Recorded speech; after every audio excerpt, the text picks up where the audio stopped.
Hello friend and अस्सलाम वालेकुम। Welcome to my channel.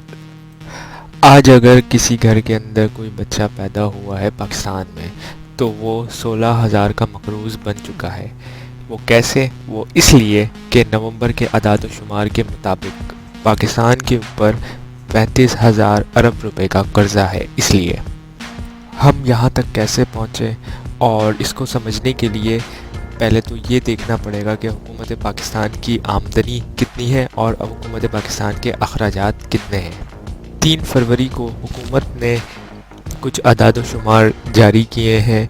मैं उसमें से एब्सोल्यूट नंबर इस्तेमाल नहीं करूँगा ताकि समझने में आसानी हो। तो इसी रवा माली साल हुकूमत ने 75 रुपये कमाए और 100 रुपये खर्च कर दिए।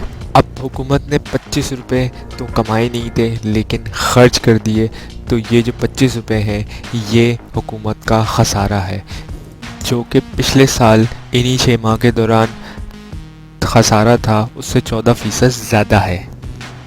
अब ये 25 रुपये हमने कमाए तो नहीं थे लेकिन हमने खर्च तो कर दिए, तो ये 25 रुपये कहाँ से आए? ये हमने उधार लेकर खर्च किए।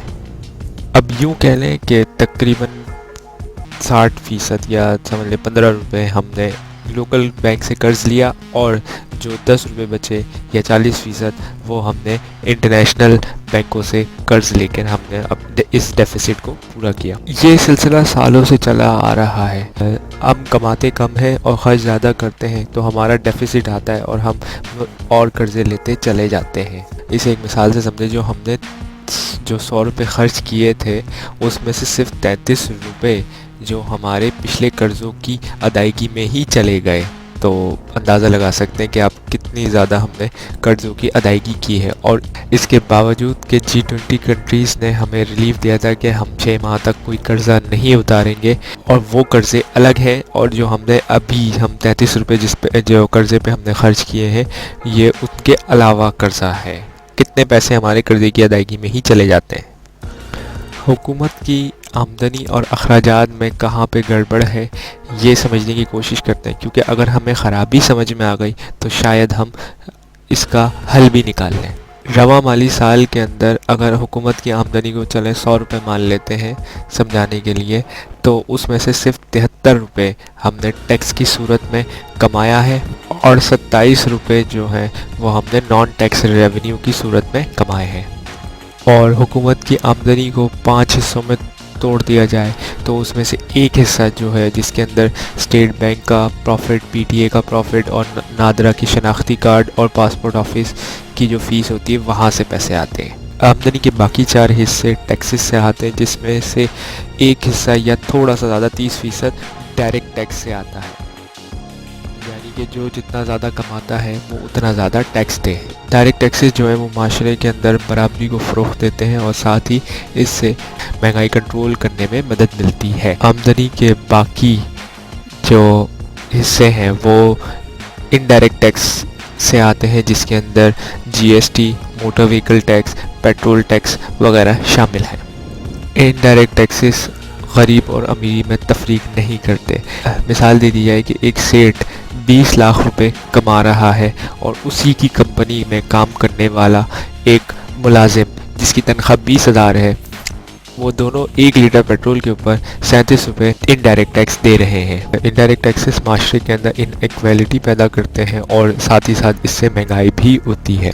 डायरेक्ट टैक्सेस को बढ़ाकर महंगाई में कमी लाई जा सकती है, टैक्स चोरी को कम किया जा सकता है और जो हमारा कर्ज़ों पर इन्हिसार है वो भी कम किया जा सकता है। लेकिन इसके लिए ज़रूरी है कि FPR को अपना किरदार अदा करना पड़ेगा।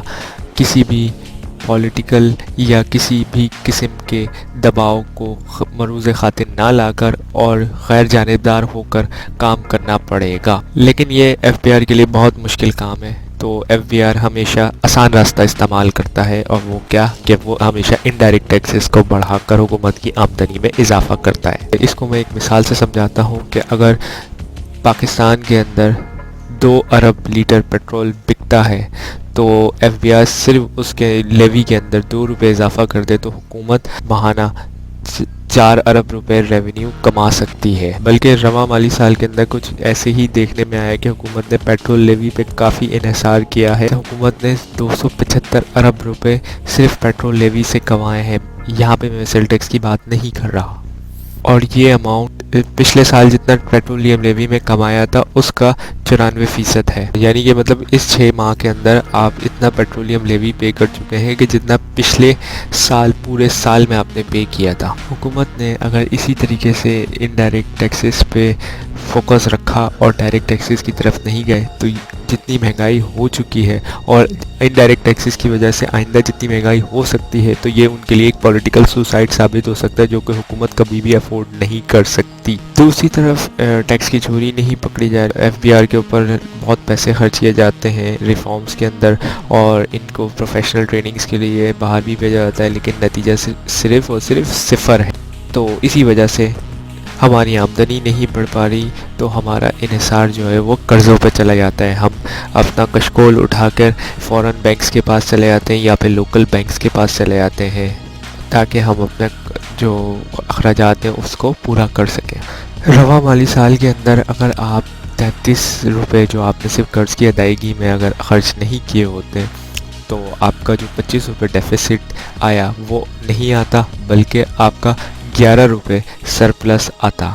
میں امید کرتا ہوں کہ آپ کو آج کی ویڈیو کے اندر سمجھ آ گیا ہوگا کہ ہم اتنا قرضے میں کیوں ہیں اور ہماری ترقی کیوں نہیں ہو پا رہی۔ تو اس ویڈیو کو لائک کریں، شیئر کریں اپنے دوستوں کے ساتھ، چینل کو سبسکرائب کریں، and thank you for watching this video.